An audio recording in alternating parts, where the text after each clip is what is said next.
కిచెన్లో పల్లవి mobile ring అవుతూ ఉంటుంది.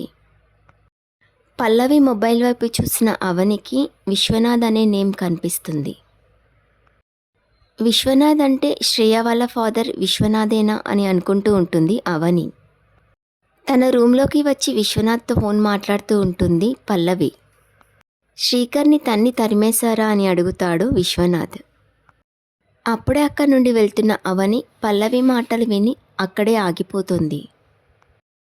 శ్రీకర్ని తరిమేయడం కాదు, మీ మాట నమ్మి నేను మావయ్యతో శ్రీకర్ గురించి చెప్పుంటే నన్ను ఇంట్లో నుండి తరిమేసుండేవాళ్ళు అని అంటుంది పల్లవి.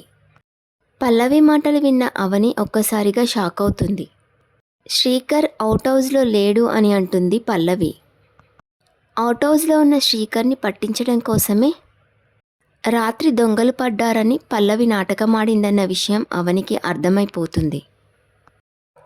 ఈసారి ఏదైనా ఇన్ఫర్మేషన్ ఇచ్చే ముందు 1కి 4 సార్లు చెక్ చేసుకొని కన్ఫర్మ్ చేసుకున్నాకే నాకు చెప్పండి అని అంటుంది పల్లవి విశ్వనాథ్తో. పల్లవికి శ్రీకర్ గురించి ఇన్ఫర్మేషన్ ఎవరిస్తున్నారా అని ఆలోచిస్తూ ఉంటుంది అవని. విశ్వనాథ్తో ఫోన్ మాట్లాడి పెట్టేసిన పల్లవి వెనక్కి తిరిగేసరికి ఎదురుగా అవని కనిపిస్తుంది. అవనిని చూసిన పల్లవి ఒక్కసారిగా షాక్ అవుతుంది. తర్వాత ఏం జరుగుతుందో నెక్స్ట్ ఎపిసోడ్లో చూద్దాం.